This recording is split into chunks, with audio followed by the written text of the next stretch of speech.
Hey, everybody. Welcome back. Welcome to day 5. Welcome back and welcome to day 5 of the I Love My Life challenge. I hope everybody had a good rest and that you're ready to pick up where we left off yesterday. I am so excited to be here with all of you.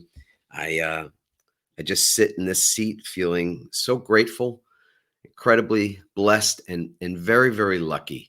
And in just looking at the insights in the comments from yesterday, I can see that we're really making some headway. We're getting somewhere. This concept is more concrete now than it was when we started on Monday. And I promise you that each and every day that you consider this, that you think about it, that you feel into the space of what it would be like to actually love your life unconditionally, that there's the possibility that you could experience unconditional acceptance and unconditional happiness as well. Good morning, everybody. I see everybody's coming in on Facebook. So go ahead and to all my Instagram friends out there as well. Good morning.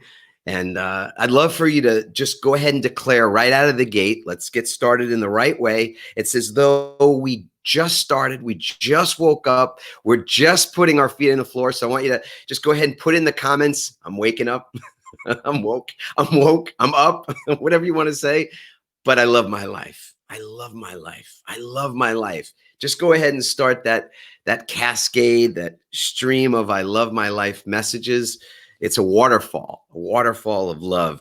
I want to start today with a few of the insights from yesterday, from day 4. So today is day 5, as we know.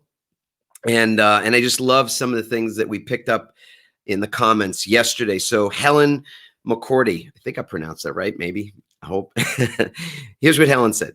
The universe is calling me to recalculate my business, relationships, and finance simultaneously. I'm resetting. I'm resetting. I'm resilient and I'm recharging. That's beautiful. Marcy Germain says this: resilience, I can do hard things. Double exclamation point. Way cool, Marcy. Shannon Tressel said, when I think I need something new, maybe some new shiny object comes along, I have learned to ask myself, what resources do I already have? What a powerful question that is, Shannon. What resources do I already have? Yesterday, we talked about that the key to reframing situations is to be able to find the creative opportunity, in them. Welcome, everybody. I see Shannon's on. That's fantastic. Good morning, Shannon. It's funny that you just popped on and I just read your post. Pamela Lewis. Love the quadrants of resilience. Looks like a formula for self-care. Yes, absolutely is a formula for self-care. I'm going to talk a little bit more about that today, Pamela, as well. Nancy Sweeney wrote this: my job was eliminated and I have been enjoying reinventing myself. Now, talk about a great reframe right there. I'm enjoying reinventing myself. How beautiful. Pamela Lewis, another one. I am complete and whole by myself.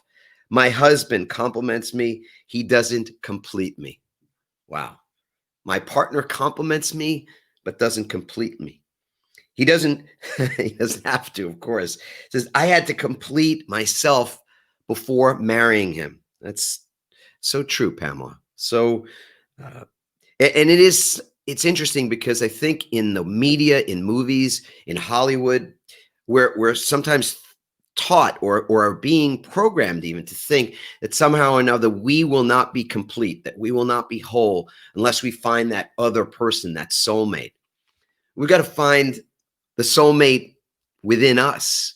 We've got to find our true soulmate to feel the way we want to feel. What is completeness? What is wholeness?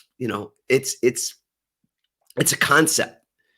And to think somehow that we are broken or that we are incomplete without someone else doing that for us is, I think, it's manifestly untrue. It's illogical. It's just a recipe for struggle. And it's too much. I mean, just put it that way. It's enough responsibility, and a difficult enough responsibility at that, to care for ourselves, and a process that we're ongoingly learning. But to put that on someone else is, just something that Randy and I long ago decided we were never going to do. We take care of each other, but we don't lean in that way on each other. It's our job to do that, to find that peace inside of ourselves. And then Tracy said, so today my intention was and this is Tracy Burns, was to preserve the peace I've been feeling despite the attack on our Capitol. In addition to the I Love My Life class today, I participated in a yin yoga class, virtually, of course. That's so cool, Tracy. Yes, I truly believe, and I was thinking about that this morning as I was getting ready.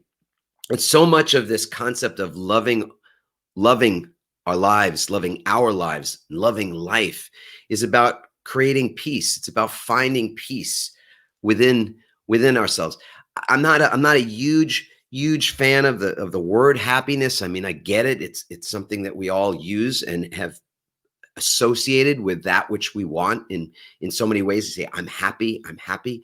I really feel that the great joy of our lives is when we find peace, when we're peaceful in our body, peaceful in our minds, peaceful in our souls. And that's just something that I think is attainable. It's attainable for all of us to be seeking that out. And in this practice, what we started this week, we're going to complete our week today. So we've got this is the 5th day. And of course, we've got our book launch event this afternoon. And then it's going to be you guys. I mean, the bottom line is this is just the start. It's just the start for all of us. Where you go with it, how you take this practice, what do you do with it, how you evolve it and make it yours is the next step for all of you. I think the workbook is really helpful in this regard because it's another month. I mean, we all need practice. We all need support. I know I need support, and I need the inspiration of others around me all the time. So that never ends. What I love about the book, about this workbook, is it is divided up into 4 quadrants. We're going to talk a little bit more today about the 4 quadrants as well. But 4 weeks, it's 28 days. It's the power of resilience is week number 1. Recover yourself is week number 2. Come into your own, that's week number 3. And the last week is grace. And so every single day, every day in this workbook, there is something that's inspirational. There are quotes. There is a bit of my own writing and my own experience and storytelling. And then it's a workbook. So it's designed to give you a prompt, give you something that you can do just the way we did this week for these 5 days, where it's experiential, where it's not just intellectual. It's not just, reading a quote or reading something that I've written and thinking about it, even though those things are vital and important. But there's work for you to be able to do, ways for you to not only be prompted to challenge some of your thinking, to do something different, to create some new ritual around it, but a way for you to track it and assess it yourself and to write about it and have it as something that you may keep for a very long time. I know our publisher, when we were putting this together, our intention was that this would really be something that everybody could work on each and every month. And you could even, for that matter, get 12 of them, have one for every month of the year. Every single section also will have a QR code, and the QR code will lead to another resource that's entirely free. So every one of these resources is sort of a part of the whole process and is yours for the using. And so the QR codes, I think, will lead you in a bunch of other really important but aligned directions. And again, there's no cost to that other than just the workbook itself. All right, so let's pick up where we left off yesterday. We started to dive into what resilience is and how, as a concept in the world today, it's probably the most important thing. I think Arianna Huffington in an article recently said that she believes that resilience is the word of the year. And I couldn't agree more, that we've got to develop our resilience now. We've got to develop our resilience, in other words, before we need it. because there's one thing that I know, like I know my own name is Adam, and that is that we will be called to deal with challenge again in our business, in our personal lives, in our health, in any area that you could possibly think about. We will not be able to ride out the status quo. And I would say that we don't want to.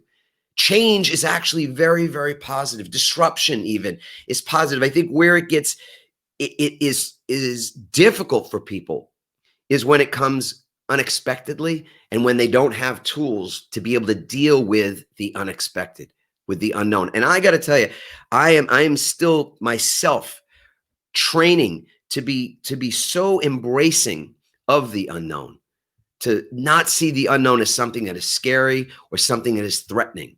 And that's something that we, again, is attainable as a way of our own growth as an individual, as well as our growth in leading others, in being a leader of our teams. Now, the person that you're seeing on the screen right here, if you know who this is, I want you to go ahead and type it in the chat. Thank you so much for somebody that says so wise. I appreciate that. None of these ideas are new. Let me also just quickly say that too, that it's like Socrates said, right? All learning is remembering. We know this stuff. It's just that when we hear something that makes sense, we're remembering something that we already know to be true. It's inside of us. So I would say following that instinct, following our gut, following our heart. These are such important things. So many people in the world just don't trust themselves nearly enough. And I mean, maybe it's fairly audacious to even say that, but I've worked, and our company has worked with thousands and thousands of people over many years. I've been involved in this work for a long time, and I've yet to find more than a handful of people that really, truly, honestly trust themselves. And that is part of the spiritual path for all of us, to be able to trust the universe, to be able to trust ourselves fully. That's the kind of peace that is inexplicable, right? The peace that we can't understand is so powerful. Now, the guy that you're looking at right here, I've given you a moment. If you know who this is, go ahead and type his name in the comments. I'll give you another second here. He became the performance director for British Cycling in 1998. And at the time that he became the performance director for that organization, British Cycling had not won a gold medal in the Olympics since 1908. Can you imagine? Since 1908, they had not won a gold medal. They had never, ever won the Tour de France. The cycling team had never won it. So I suppose the technical term for this team at that time was they totally sucked. They were terrible. So this guy comes in as the performance director. By the way, his name is, I can't see, it's not there, Dave Brailsford. You're going to want to remember this gentleman's name, Dave Brailsford. He comes in 1998 as the performance director, and his whole way of approaching the team, a team that has not won, a team that is in the basement, his whole approach was to look at all the areas for improvement. And rather than the conventional wisdom, which would have been and often is, that when something is not working to the degree that this team was not performing and not working, you got to make drastic, big changes. Would you agree with that? I mean, that's just typically the case when something is so off. You've got to come in there, clean house, start over. And I think there's a lot of people who even look at their own organizations, their own companies, their own business. And if it's not working, they think they've got to do something really, really drastic, which we know when we feel that we've got to make a big change. It's like, feel it right now, what it feels like to make big change in some area of your life. Feel that right now. And we've all been there. It immediately produces tension inside of us. Our cortisol levels rise. We start to feel that anxiety that something massive has to be done because things are not working well. But that wasn't Dave Brailsford's approach at all. What he did was he came in and he looked and with his team, figure out all the different places that they could make a tiny little improvement. Even a 1% improvement, a marginal gain, a marginal improvement to something that Dave Brailsford started to refer to as the 1% factor. So He changed their uniforms because the uniforms have to be really aerodynamic. He was examining how the cyclists were sleeping, what their sleep habits were, what their other routines and other rituals were. He looked at things such as the box trucks that would carry the cycles. Check this out. The box trucks that would carry the cycles to the races. And he decided, as an example, to paint the inside of the trucks white. Why do you think he wanted and chose to paint the inside of the trucks the color white? Go ahead and put that in the chat. If you guys see that now, if you have a sense of what that might be, go ahead and put that in the comments. Why do you think, of all the things that he could have done with a team that has not won a gold medal since 1908, he chooses to paint the inside of the trucks white? The answer? He realized that these cycles, they perform within fractions based on the gears and how all the parts are either aligned or are rubbing together. He was looking at where it is that there was friction. And inside those trucks, which were dark, he knew that there were things like dirt and dust and other things that were getting in the gears and bogging it down, making the performance just a little less than it could be. So he decided if he paints the trucks white, that the maintenance crews and everybody else could see with their eye that there was dirt. And then they could clean that dirt out of there and put the cycles in so the cycles could perform better. It's a tiny thing. It's almost insignificant. It's the kind of thing that you could never, in your mind, kind of rationalize why you would even spend time and money focused on those things. Except only a few years later in 2004, what happened to Dave Brailsford's British cycling team? They won 2 gold medals in 2004. 2 gold medals that had not been won since 1908. In 2008, they won more medals, more gold medals, and more medals than any other team at the 2008 Olympics.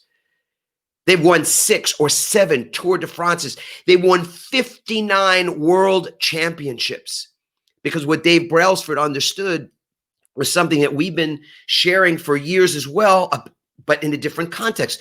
We talk about the pivot principles, and in the book that we had come out about 4 years ago now, was all about how you make small changes, pivoting, in other words, to be able to produce something new and different in your life. It's the exact same thing in business. It's the exact same thing in in any activity, sports, professional activity of any kind that you can think of. My own brain is going, well, music, any performance art of any kind, any area of our relationships or our health, our finance. These are areas that we're often thinking that if they're not the way we want them to be, we've got to do something drastic. And what happens when we think that way, when we think that we've got to make drastic changes, is that fear arises inside of us. We get stuck, in other words. But what we've learned is that all you ever have to do is think about what's the 1% change. Because status quo is the enemy of performance. It's the enemy of excellence. Status quo leads to mediocrity, and then often that mediocrity leads to a certain death. It leads to a certain stagnation. And we've all felt what that's like. We hold on in so many ways to the status quo because it represents safety. It's the classic devil that we know versus the devil that we don't. So the only thing that we ever really need to do is to commit, as Dave Brailsford taught the British cycling team and organization. It wasn't just the transformation of the cyclists themselves. It was the transformation of a structure, of an organization, of a philosophy, of a culture. If you want to create transformation in your life, whether it's in your finances, whether it's your business pursuits, your relationships, your health, we've got to give up the notion, the outdated notion that you've got to do something drastic. This is not about jumping ship or radical shifts or radical pivots for that matter.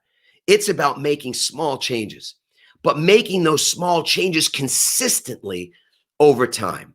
So my question to you all right now that I want you to answer this is, what are the 1% changes? What are the 1% transformations, if you will, that you can make in those 4 quadrants that we talked about yesterday? Resilience is not purely physical. Resilience is mental, it's emotional, and yes, it's even spiritual. So what are those changes? What are those small, seemingly insignificant changes that you can make to elevate your performance in any area? Again, whether it's to do with your business or it's to do with your physical health, it's to do with your mental health, your emotional health, any of those areas. I know people have been commenting all week long about how there are challenges that we face. There's anxiety that's produced by those, that we feel depressed at times. We all feel that way. All of us do. And what I'm going to suggest is that it's not a radical change that you need to make, but that slowly over time, by committing to 1% changes, to that 1% factor, that you can in fact create transformation in your experience of living. That's again what we talked about on the third day. We talked about the code of conduct on Wednesday. How is it that we produce the experience of living and being that we all want? That's a very intentional act. And it's done by changing our rituals. Remember yesterday we spoke about how performance athletes and executives, business owners and operators have one thing in common. They share this commonality of rituals, of developing rituals for their recovery. So I'm going to ask you right now, what are your rituals? My whole life can be sort of categorized as one ritual upon another. I believe the quality of our lives is very much equal to the quality of the rituals that we create for ourselves. Morning, afternoon, evening, literally starting the day. We talked about the waking ritual. The I Love My Life challenge is a waking ritual, but it's also a ritual that you use throughout the day when you need a reset. Those I am statements are resets. It's a ritual to use those statements. It's a ritual to use declarations or affirmations. I start every day with my code of conduct. If you've created that code of conduct, remember we talked about those 13 statements. I experience gratitude today. I experience feeling peaceful and easy today. I know somebody had put in the comments that I was dating myself because that's an old Eagles song. Yes, it is absolutely a peaceful, easy feeling. But you know what that feels like. You know what that would be like. And the only way that for me those things occur regularly, consistently, is that I have planned them out in advance. That's a ritual. It's a ritual to be grateful for things before they've happened. Remember, we talked about pre-visional gratitude. Before it manifests, you're already seeing it. You're already creating a vision for something in your life before it happens. And being grateful for it, that's a ritual. What are the rituals that you have? Every day, you could be starting the day with something powerful, something healthy, something that's good for your body, something your body craves. Do you drink enough water? Find a green drink recipe. We've got green drink recipes we could share with you. They're easy. It takes an intention. It takes a commitment to want to put something good in your body to start the day, to not just settle for convenience, in other words. I mean, I know a lot of you already took the resilience assessment yesterday. And so you found that your scores are broken down into those 4 areas: mental, emotional, physical, spiritual. Some of you aren't getting enough sleep. Some of you are spending too much time on your precious phone or your technology, or you're looking at those things at night and interfering with your body's ability to rest. There's a difference between sleep and rest. And so many people are not getting enough of either. But the rest is what's really key. The rest is what's really important. For me, I can tell you that most days, some point during the day, I'm going to sit with my feet up a wall and close my eyes for 20 minutes. As simple as that. You put your feet up a wall, as you can see in the picture right here, this lady down here, and you close your eyes, you put something dark over your eyes, and for 20 minutes, you just lie there with your eyes closed. You can listen to a meditation. You can listen to something that is soothing to you, like from the Calm app or a 528 hertz meditation of some sort. There's so many things you can do in 20 minutes. Just close your eyes and allow yourself to rest. Allow the blood to flow to your heart, to your brain. Allow yourself to recover for 20 minutes. And that can feel like 4 hours. If I do that in the afternoon, I don't need coffee. I used to have to get through the day with coffee. 18 years that I practiced law, most of the time the afternoons were coffee or sugar or some other thing to help me to get through the day. I don't have to do that anymore. You don't either. But these are rituals that you create for yourself to start your day, rituals throughout the day. People always ask me about productivity tips and things of that sort. You know, when I was a lifeguard all those years ago, as I said the other day, we worked up in the stand for an hour, and then we were down an hour. We were able to rest and relax and recover. That was the only way that we could be fully present when we were doing our job. We had people's lives in our hands. It was a life and death context. We had to be fully aware, alert, present, ready to respond to every change, every situation. We could not have done that nearly as well if we were exhausted. And exhaustion is an epidemic in our world. And since COVID's, so many people I think have become more exhausted because there's almost no boundary between their home life and their work life. Creating rituals for when you end your day, rituals to create a weekend for yourself. What the heck is a weekend? Is it anybody's weekend anymore? How do you unplug? These are things that you have to do consciously. Consider the possibilities. I love the Pomodoro technique. Very simple. You can go ahead and Google that, or we can put a link in the chat right now about that. It's simply picking a time where you focus intently on one thing and then you stop for a period. It could be 30 minutes that you're focusing intently on one task, like writing. I'm writing another book as we sort of speak right now, a book explicitly about change and about becoming change proof. That's a book with McGraw-Hill that'll be out in August. There's a discipline to writing, but I can't write for very long without losing my creative edge. So write for 30 minutes and then take a 5 or a 10-minute break. I took 2 walks yesterday. It is the science behind 20 to 30 minutes of walking, light walking, is incredible. It reduces our heart rate. It helps with hypertension. It alleviates anxiety. It allows our body to recover. It allows our body to go back to something called homeostasis, equilibrium. It reverses a lot of those chemicals like cortisol that are flowing through our bodies that are depleting us. We've got to create these rituals now before we need them. We create our resilience now before the next disruption occurs. Because when we're resilient, we're at our best. Our world needs us to be resilient right now. And resilient people and resilient teams, they change the world because they have the capacity to go the distance. They go the distance where others stop or quit or are just too worn out. So the ritual that we shared the other day, the code of conduct, I invite you, if you're not yet started to create that ritual for yourself, create that list of 13 experiences and start it. It's 5 minutes at the beginning of the day. That's all it is.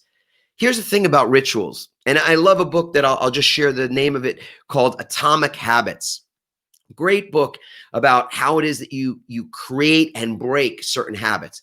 To me, I use the word rituals because I believe we have to ritualize to habitualize. But here's the thing. Start small. Again, those 1% changes are so powerful, and Dave Brailsford knew that. Start small. Make it easy on yourself. Number 2, focus on being consistent. To me, the best way to be consistent is simply to schedule it. Schedule that thing that you want to do, whether it's yoga or it's quiet time to meditate. Schedule it. Schedule your walk. Schedule your time to eat quietly, to eat silently, to chew your food, as our parents used to tell us. Schedule it, because if you don't schedule it, it doesn't happen, at least not in my experience. Find an accountability partner. Find somebody that can hold you accountable, even if that just means checking in with you once a week or once a month even. This is a perfect group of people right now within this Facebook group to find somebody, to ask somebody to support you in this way, to hold you accountable, or put it out there into the entire group right now. What are you willing to commit to?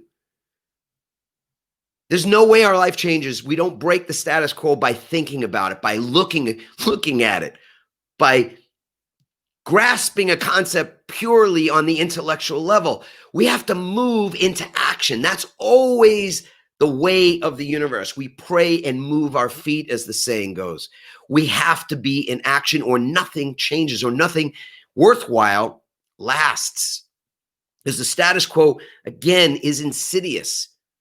We have to stay in momentum. It's a law of physics that bodies that are in motion tend to stay in motion, and bodies that are at rest tend to stay at rest. So here's my request. It's the call to action for today for you. If you choose to take this up, in fact, I'd love it if you would do it right now even. If you know, and I think that you can check in with yourself right in this moment, and in 5 seconds, you'll have an answer to many of these questions. And the question is, what's one change? What's 1% change that you're willing to commit to in each of these 4 areas? We call this the recovery map, your resilience recovery map. What's one thing to produce more mental resilience for yourself, mental recovery for yourself? What's one thing that you could do, that you could add into your way of doing things that would create an emotional recovery? What's one thing that you could do physically to recover each day, to create rest or other ways in which your body can recover? What's one thing that you can do to create a spiritual recovery for yourself? Again, to me, I don't tie religion to that word anymore. The spiritual aspect of your resilience is the alignment that you feel. So many people, when they take our resilience assessment, will answer the question about what they're committed to, their highest values, and find that there's a disconnect between those values, the things that they most value in life, and what they're actually doing with their time. Not necessarily what their job is, not necessarily what their career or their business is. Often there's an alignment there. Sometimes there's not, but it's what they're spending their time doing that's misaligned. So right now, what's one thing that you can do in each of these 4 areas? I want you to go ahead and just in an instant, put that in the comments. Are you willing to commit to scheduling a walk out in nature for 20 or 30 minutes each day? Are you willing to commit to a 5 or 10 minute stillness practice in the morning? Are you willing to commit to making yourself a green drink or drinking a sufficient amount of water each day? Are you willing to commit to maybe not watching TV at night, instead reading a book, or not watching TV before bed, and instead consider looking at your code of conduct and seeing how you experienced your day for that day? Are you willing to commit to these small changes, getting more sleep at night? Whatever it looks like for you, the things that you know you can change, are you willing to commit to the tiny change to begin with? That's the recovery map. And so I can tell you right now that resilience is something that produces a dividend in your life, as well as in your business, in the work that you do in the world. Resilience will produce a consistent benefit and ROI. And it's simple enough. 3 things. Become adept and comfortable at regularly reframing what's going on in front of you. Don't allow your eyes to deceive you. We have 5 senses for a reason. Many people don't check in. Don't check in with their body. Don't sense what's happening inside their bodies. You have to check in Reframing is about your ability to find the creative opportunity in things, not just taking things at their surface value.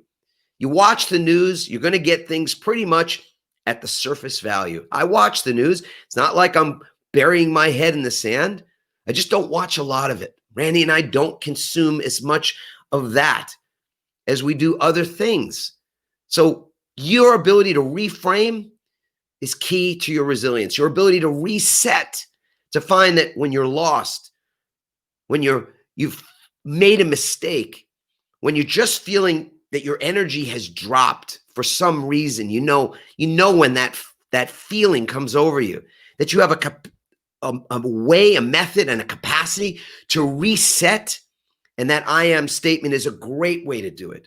I love my life as a mantra is a great way to do it, as a statement, to reset, to sort of, we'll call it an attitude adjustment that you give yourself at any moment in time. Again, I'm not saying that negative feelings or negative emotions or those feelings that we don't even have to call negative, but are just low energy thoughts and feelings. I'm not saying that they're bad. I'm not judging them. There's no judgment here. I think it was Michio yesterday that pointed out that the positive and the negative are yin and yang. And yin and yang are the symbol for harmony. So the harmony between those two things is what we're talking about. I think so many people lean to one extreme or the other, and mostly it's the extreme of what's negative, what's wrong, what's missing. And that does not produce resilience. So harmonizing those emotions is really a part of this ritual of successful living. And lastly, we've got to know that regeneration is the key, meaning that we've got to recover. That's what resilience is all designed to do. It is to produce a recovery, the way athletes recover and then perform at higher and higher levels. Resilience will pay dividends for you, for your organization, for anybody that you are involved with, whatever that looks like. Some of you are solopreneurs. Some of you are working for other people. It's going to improve your health. It's going to improve the quality of your life in so many ways. It lowers burnout. It increases energy, and everything, as we said yesterday, everything is energy. You want to produce a new result in your life, you've got to raise your energy in order to do that. And then you've got to commit to these things and keep to them, because consistency is the key.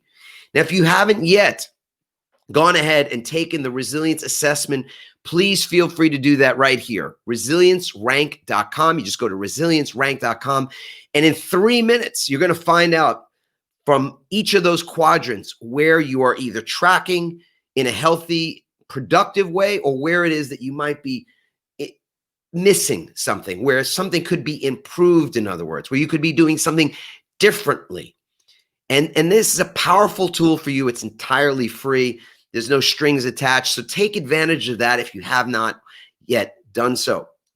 So today, I want you to continue. I hope that you'll continue to post your I love my life declarations, that your intentions, your blessing. Remember, we said earlier in the week, bless that which you want. Share an ILML moment. Those pictures and the things that you guys are sharing are magnificent. And they're also inspirational to others. So they're great for all of us to see you in your joy. It's not easy. I think it was Brene Brown that said that that's one of the most difficult things for people, is to be seen in their joy. It's much easier to be seen in your pain, but to be seen in your joy, that's what we want to see. So show us, what does your ILML moment look like? It doesn't mean that everything is, perfect. It just means that you're appreciating everything.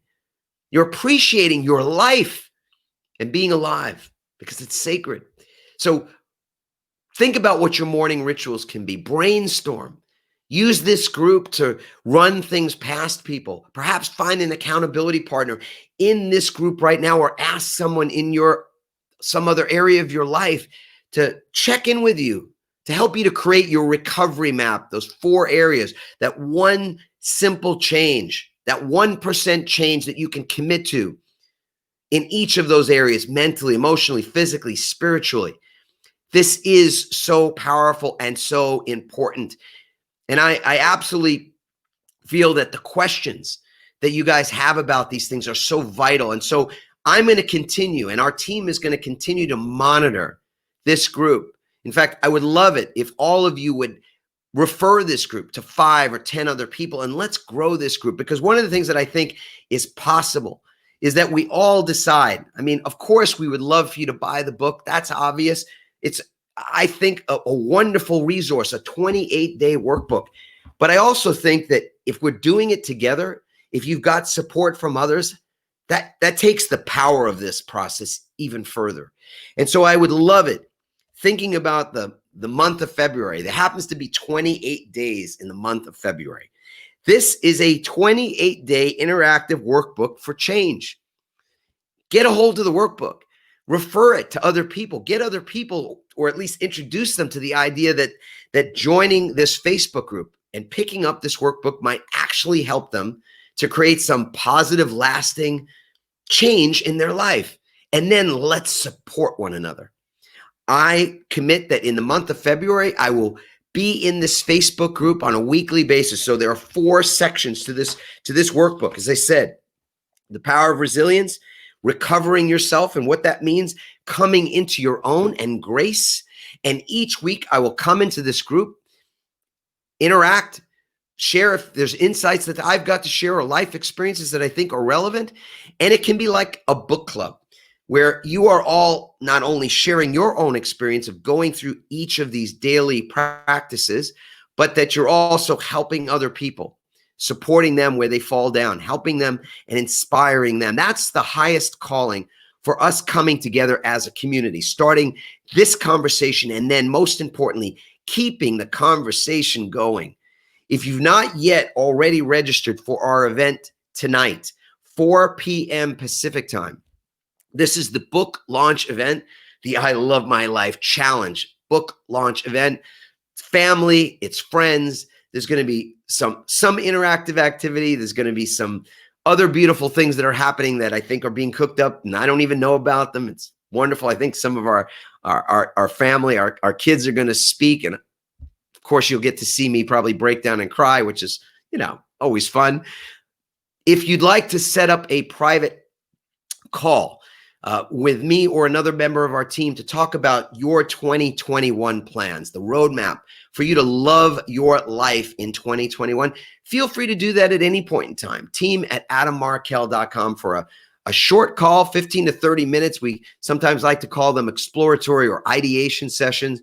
We help people in a variety of ways, and I'd love to be able to incubate or help you to incubate how it is that you will love and have something in your life to really hold on to and love this year. There's so many things that we're all capable of. I think we all have greater capacity than we ever fully imagined. And sometimes it just requires someone else looking at us to tell us the truth about ourselves. I don't know about you, but often I think we lie to ourselves. I know I've lied to myself plenty in my life, if I'm being entirely truthful about that. But the universe knows the truth, and we are all members of that club we call the universe. We're all divine beings, and when we see each other, I think often we reflect the truth. So today, I want to remind you again of your waking ritual. How many of you woke up today? If you woke up today, I want you to go ahead right now and put it in the comments that I woke up. Or you're in the process, even right this moment, of waking up. Go ahead and put that in the comments, please. And if you didn't yet find something that you're grateful for, I want you to go ahead and put that in the comments. What are you grateful for right this moment? I know for me and for our More Love Media team, Deanna, Randy, Chelsea, we are grateful for you. We are grateful for all of you. We're grateful for your commitment. And it takes a village to do these things. I mean, our team, our outsource partners and people that support us in everything that we're doing are all over the globe. It takes a village to do these things. I don't want to mislead you to think that somehow or another this is anything that I could do myself, or that even a few people can do. This is something that requires community. The solutions to the most important challenges of our life are all impacted by how coming together, by community. At that level, at that grassroots level, we change things. But we've got to model that change inside of us. Us being a model for loving ourselves, for being unconditional with ourselves, unconditionally accepting, unconditionally loving. That model is the way that we affect change. I mean, it is Gandhi's famous line, be the change you want to see in the world. It's true. There could be almost nothing more true than that. It starts with us. So if you've not yet found something to be grateful for, do it now. Declare it out loud. Say, I love my life right now. I love my life. I love my life. I love my life. Go ahead, put it in the comments and keep sharing it. Let's grow this community. Let's grow this movement. And most importantly, I want each of you to commit to just loving your life, not looking at anyone else's, not comparing, not thinking somebody else has it better than you or that life is unfair. Yes, there's shitty things that happen in all of our lives and things that we cannot reconcile or make sense of. But this is truly our only gift, the life that we've been given, and we get it every day, that we're blessed to be able to wake up again. I love all of you. I know this is one of those moments where you go, how did 5 days go by? How did 5 days like this just whisk by? But I hope I see you at the event this afternoon. You can go to the ilovemylifechallenge.com website to get the book. And I'd love to see you ongoingly in February, week after week, digging into the challenge and, of course, sharing it with as many other people as you think would really benefit from it. So, happy Friday, everybody, and happy new day, and happy I love my life moment right now. Ciao, everyone. We'll see you soon. Hope to hear from you.